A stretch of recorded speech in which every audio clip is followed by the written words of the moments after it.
രേണു സുതി ഉണ്ടെങ്കിൽ തനിക്കെതിരെ വരുന്ന വിമർശനങ്ങൾക്കൊക്കെ മറുപടിയായിട്ടൊരു വീഡിയോ ഇൻസ്റ്റാഗ്രാമിലൊക്കെ ഇട്ടിട്ടുണ്ടായിരുന്നു. കുറേയധികം പേര് താൻ സബ്സ്ക്രിപ്ഷൻ തുടങ്ങിയതിന് ശേഷം എൻ്റെ അക്കൗണ്ട് പൂട്ടിക്കാൻ വേണ്ടിയൊക്കെ പല കാര്യങ്ങളും ശ്രമിക്കുന്നുണ്ട്. ഞാൻ മാത്രമല്ലല്ലോ ആദ്യമായിട്ട് ഇതൊന്നും തുടങ്ങിയത്, കുറേയധികം പേര് തുടങ്ങിയിട്ടുള്ള.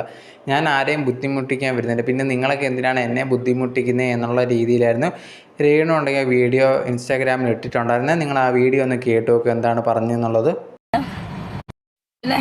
ഞാൻ എന്തായാലും വീട്ടിൽ തന്നെ ഇരിക്കും, ഒരു പണിക്കും പോകാം. നീയും നിന്റെ കൂട്ടുകാരൻ ഡാനിയും കൂടെ കിട്ടുന്ന പൈസ ഇന്ന് അല്ലെങ്കിൽ ജോലി ചെയ്ത പൈസ ഇന്ന് എനിക്കും എന്റെ കുടുംബത്തിനും എന്റെ കുഞ്ഞിനും കൂടെ നീ ചെലവിന് താ, ഞാൻ ഇരിക്കാം. എന്തായാലും എനിക്കും കെട്ടിയവനില്ലല്ലോ, മരിച്ചു പോയി. അപ്പൊ നീ കൊണ്ട് ചെലവിന് താ, ഞാൻ വീട്ടിൽ. പിന്നെ എന്നെ അനുകൂലിച്ച് പറയുന്നോണ്ടാണല്ലോ നീ ഈ സജിന ചേച്ചിനെ ശ്രീധുവിനൊക്കെ എടുത്തിട്ട് ഇറക്കി കയറ്റുന്നത്. എടാ അവരെങ്കിലും വേണ്ടേടാ സത്യം മനസ്സിലാക്കി സംസാരിക്കാൻ. എന്തുവാടെ ഒരു വിധവയായിട്ടുള്ള സ്ത്രീ ജീവിച്ച പോട്ടടെ എങ്ങനെയും. നമസ്കാരം, രേണു സുതിയാണ്.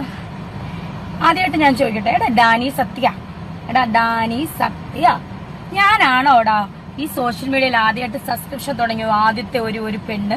അല്ലല്ലോ. നീ പിന്നെ എന്തുവാടാ നീയും നിന്റെ കൂട്ടുകാരൻ അതിലും ഈ കിടന്ന് കൊണന്ന് പറഞ്ഞ് ഈ സംസാരിക്കുന്നത്? നാണം ഉണ്ടോടാ നിനക്കൊക്കെ? ഞാനാണോടാ ഈ സോഷ്യൽ മീഡിയയിൽ ആദ്യത്തെ സബ്സ്ക്രിപ്ഷൻ തുടങ്ങിയ വ്യക്തി? ഇതിന് മുന്നേ തുടങ്ങിയവരുണ്ടല്ലോ, നീ പൂട്ടിക്കാൻ നടക്കുവോ? ഇപ്പൊ കളി പഠിക്കും നീയൊക്കെ, മനസ്സിലായി? എന്റെ പൂട്ടിക്കാൻ നടക്കുന്നല്ലോ. ഒന്ന് ചോണയുണ്ടെങ്കിൽ എടാ അതുലെ ഡാനി സത്യ ചോണയുണ്ടെങ്കിൽ നീ പൂട്ടി കാണിക്കണം. പിന്നെ എടാ ഞാൻ മാന്യമര്യാദയ്ക്ക് തന്നെയാണ് ജീവിക്കുന്നത്. ഞാൻ ആരുടെയും കുറ്റം പറഞ്ഞും ആരെയും ക്രിട്ടിസൈസ് ചെയ്തും ഒരു മുറിക്കകത്തിരുന്ന് അല്ലെങ്കിൽ ഫോൺ വെച്ചുകൊണ്ട് ഞാൻ ആരെയും വിറ്റ് തിന്ന് ജീവിക്കുവല്ല.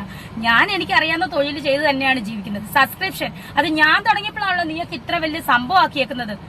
എടാ നിനക്ക് അതുലിനോടാ നീ പറയാം, എടാ നാണോ മാനോ കെട്ട അതുലേ, നിനക്ക് നാണം ഉണ്ടോടെ എന്റെ സബ്സ്ക്രിപ്ഷനിൽ കയറിയിട്ട് എന്റെ